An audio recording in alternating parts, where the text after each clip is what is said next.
আসসালামু আলাইকুম। আজকে আমি আপনাদের জন্য নিয়ে এসেছি পাতিহাঁসের মাংস রান্না।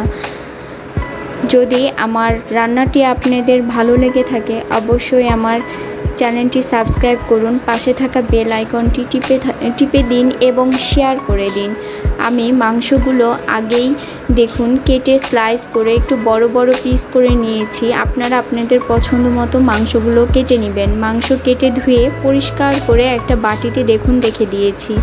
আমি একটা ফ্রাই প্যান নিয়ে এতে কিছু তেল দিয়েছি, দিয়ে তেলটা গরম হওয়া পর্যন্ত অপেক্ষা করছি। এবার আমি 3টা লবঙ্গ, 3টা দারুচিনি, 3টা এলাচ,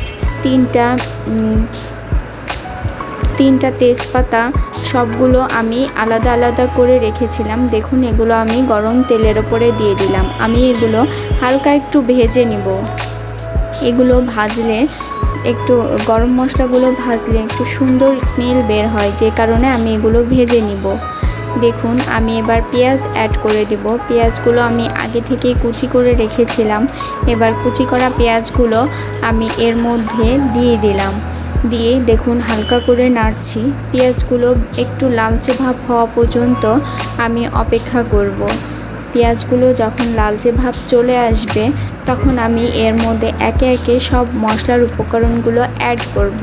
দেখুন আমি 2 চামচ লবণ দিলাম, এখানে 1 চামচ হলুদের গুঁড়ো দিচ্ছি, 1.5 চামচ শুকনো মরিচের গুঁড়ো দিব। আসলে আমার রান্নাটি এভাবে ট্রাই করে আপনারা দেখবেন, অবশ্যই আপনাদের ভালো লাগবে। দেখুন আমি এবার এর মধ্যে 1 চামচ আদা বাটা, 1 চামচ রসুন বাটা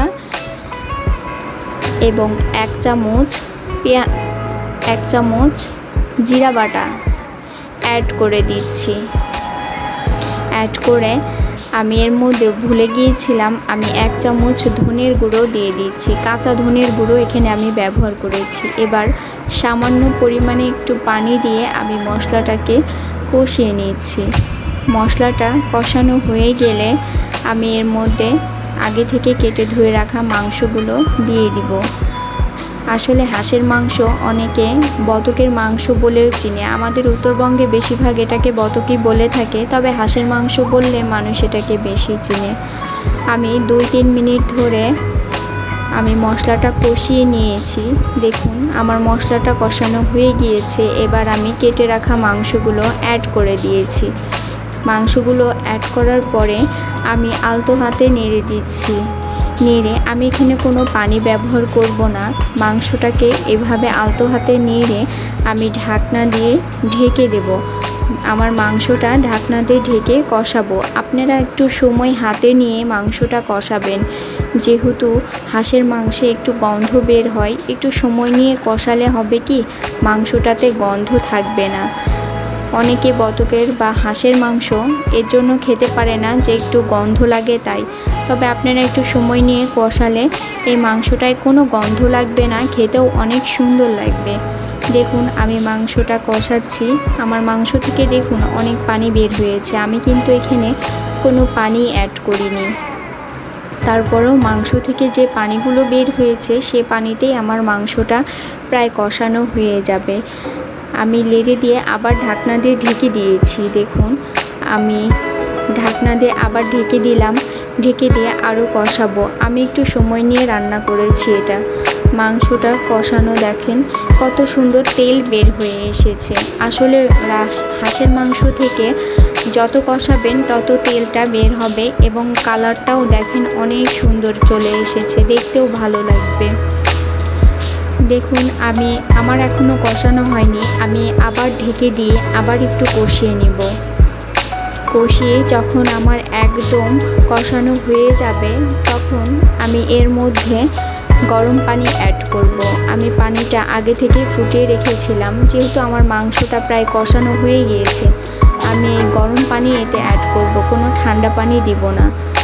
আমি বেশিরভাগ মাংসতে গরম পানি অ্যাড করি, হয়ে যাওয়া মাংসতে বিশেষ করে।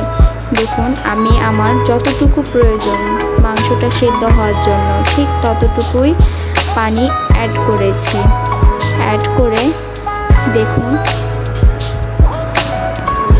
আমি মাংসটাতে পানি অ্যাড করার পরে ঢাকনা দিয়ে ঢেকে দেব মাংসটা সেদ্ধ হওয়ার জন্য। মাংসটা সেদ্ধ হয়ে আসলে আমি ঢাকনাটা সরিয়ে নিব এবং আমার দেখুন পানিটাও কমে মাংসর সঙ্গে মাখো মাখো হয়ে গিয়েছে। যেহেতু আমি মাংসটা ভুনা করছি তাই দেখুন আমি অতটা ঝোল রাখবো না। এবার আমি আগে থেকে গুঁড়ো করে রাখা জিরা ধনার গুঁড়োগুলো এর মধ্যে দিয়ে দিচ্ছি। জিরা ধনার গুঁড়ো দিয়ে আমি মাংসটা চুলা অফ করে নামিয়ে নেব। নামিয়ে দেখুন আপনাদের সামনে পরিবেশন করছি। সত্যি আমার রান্নাটা যদি ভালো লাগে অবশ্যই আপনারা ট্রাই করবেন। ধন্যবাদ ফর ওয়াচিং মাই চ্যানেল।